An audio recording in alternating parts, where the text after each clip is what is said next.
Hi everyone, here's our next instalment of Wonder by R.J. Palacio. November. The next day at school, I told Savannah I had eaten some really bad Halloween candy and gotten sick, which is why I went home early from her party, and she believed me. There was actually a stomach bug going around, so it was a good lie. I also told her that I had a crush on someone else that wasn't Julian, so she would leave me alone about that and hopefully spread the word to Julian that I wasn't interested. She, of course, wanted to know who I had a crush on, and I told her it was a secret. August was absent the day after Halloween, and when he came back, I could tell something was up with him. He was acting so weird at lunch. He barely said a word, and kept looking down at his food when I talked to him, like he wouldn't look me in the eye. Finally, I was like, Oggy, is everything okay? Are you mad at me or something? No, he said. Sorry, you weren't feeling well on Halloween. I kept looking for Boba Fett in the hallways. Yeah, I was sick. Did you have that stomach bug? Yeah, I guess. He opened a book and started to read, which was kind of rude. I'm so excited about the Egyptian Museum project, I said. Aren't you? He shook his head, his stomach full of food, his mouth full of food. I actually looked away because between the way he was chewing, which almost seemed like he was being gross on purpose, and the way his eyes were just kind of closed down, I was getting a really bad vibe from him. What project did you get? What project did you get? I asked. He shrugged, pulled out a little scrap of paper from his jeans pocket, and flicked it across the table at me. Everyone in the grade got assigned an Egyptian artifact to work on for the Egyptian Museum Day, which was in December. The teachers wrote all the assignments down on tiny scraps of paper, which they put into a fishbowl, and then all the kids in the grade took turns picking the papers out of the fishbowl in assembly. So I unfolded Oggy's little slip of paper. Oh, cool, I said, maybe a little overexcited because I was trying to get him psyched up. You got the step pyramid of Saqqara. I know, he said.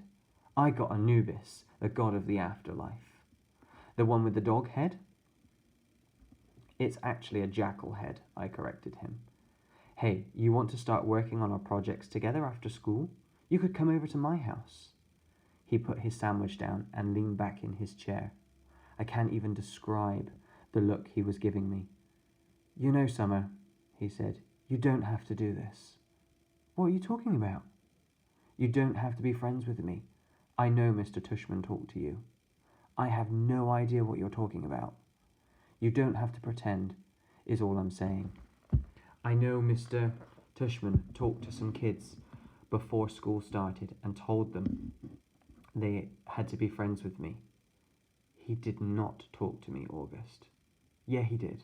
No, he did not. Yeah, he did. No, he didn't. I swear on my life. I put my hands up in the air so he could see I wasn't crossing my fingers. He immediately looked down at my feet so I shook off my Uggs so he could see my toes weren't crossed. You're wearing tights, he said accusingly. You can see my toes are flat, I yelled. Okay, you don't have to scream. I don't like being accused of things, okay? Okay, I'm sorry. You should be. He really didn't talk to you? Oggy! Okay, I'm really sorry. I would have stayed mad at him longer, but then he told me about something bad that had happened to him on Halloween, and I couldn't stay mad at him anymore. Basically, he heard Jack bad-mouthing him and saying really horrible things behind his back. It kind of explained his attitude, and now I knew why he's been out sick. Promise you won't tell anyone? He said. I won't, I nodded. Promise you won't ever be mean like that to me again? Promise, he said, and we pinky swore. Warning, this kid is rated R. I had warned Mum about August's face. I had described what he looked like. I did this because I knew she's not always so good at faking her feelings, and August was coming over for the first time today. I even sent her a text at work to remind her about it, but I could tell from the expression on her face when she came home after work that I hadn't prepared her enough. She was shocked when she came through the door and saw his face for the first time. "Hi, Mum, this is Augie. Can he stay for dinner?" I asked quickly. It took a second for my question to even register. "Hi, Augie," she said. Uh, of course, sweetheart, if it's okay with Augie's mother." While Augie called his mother on his cell phone, I whispered to Mum, "Stop making that weirded out face." She had that look when she's watching the news and some horrific event has happened. She nodded quickly, like she hadn't realized she was making a face, and was really nice and normal to Augie afterwards. After a while, Augie and I got tired of working on our projects and went to hang out in the living room. Augie was looking at the pictures on the mantel, and he saw a picture of me and Daddy. "Is that your dad?" he said. "Yeah. I didn't know you were, what's the word? Biracial." "Right, that's the word." "Yeah." He looked at the picture again. "Are your parents divorced?" "I've never seen him at drop-off or anything." "Oh, no," I said. "He was a platoon sergeant. He died a few years ago." "Whoa, I didn't know that." "Yeah," I nodded, handing him a picture of my dad in his uniform. "Whoa, look at all those medals." "Yeah, he was pretty awesome." "Wow, Summer, I'm sorry." "Yeah, it sucks. I really miss him a lot." "Yeah, wow." He nodded, handing me back the picture. "Have you ever known anyone who's died?" I asked. "Just my grandmother, and I don't really even remember her." "That's too bad." Augie nodded. "You ever wondered what happens to people when they die?" I asked. He shrugged. "Not really. I mean, I guess they go to heaven. That's where my gran went." "I think about it a lot," I said.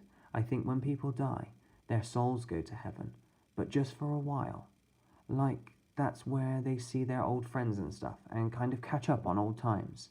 But then I actually think the souls start thinking about their lives on earth, like if they were good or bad or whatever. And then they get born again as a brand new babies in the world." "Why would they want to do that?" "Because then they get another chance to get it right," I answered. "Their souls get a chance to have a do-over." He thought about that. He thought about what I was saying and then nodded. "Kind of like when you get a makeup test," he said. "Right. But they don't come back looking the same," he said. "I mean, they look completely different when they come back, right?" "Oh, yeah," I answered. "Your soul stays the same, but everything else is different." "I like that," he said, nodding a lot. "I really like that, Summer. That means in my next life I won't be stuck with this face." He pointed to his face when he said that and batted his eyes, which made me laugh. "I guess not," I shrugged. "Hey, I might even be handsome," he said, smiling. "That would be so awesome, wouldn't it? I could come back and be this good-looking dude and be super buff and super tall." I laughed again. He was such a good sport about himself. That's one of the things I like most about Augie. "Hey, Augie, can I ask you a question?" "Yeah," he said, like he knew exactly what I wanted to ask. I hesitated. I've been wanting to ask him this for a while, but I've always lost the guts to ask. "What?" he said. "You want to know what's wrong with my face?" "Yeah, I guess, if that's okay for me to ask." He shrugged. I was so relieved that he didn't seem mad or sad. Yeah, it's no big deal, he said casually. The main thing I have is this thing called mandibulofacial dysostosis, which took me forever to learn to pronounce, by the way. But I have also this other syndrome thing that I can't even pronounce. And these things kind of just morph together into one big super thing, which is so rare they don't even have a name for it. I mean, I don't want to brag or anything, but I'm actually considered something of a medical wonder, you know. He smiled. That was a joke, he said. You can laugh. I smiled and shook my head. You're funny, Augie, I said. Yes, I am, he said proudly. I am cool beans.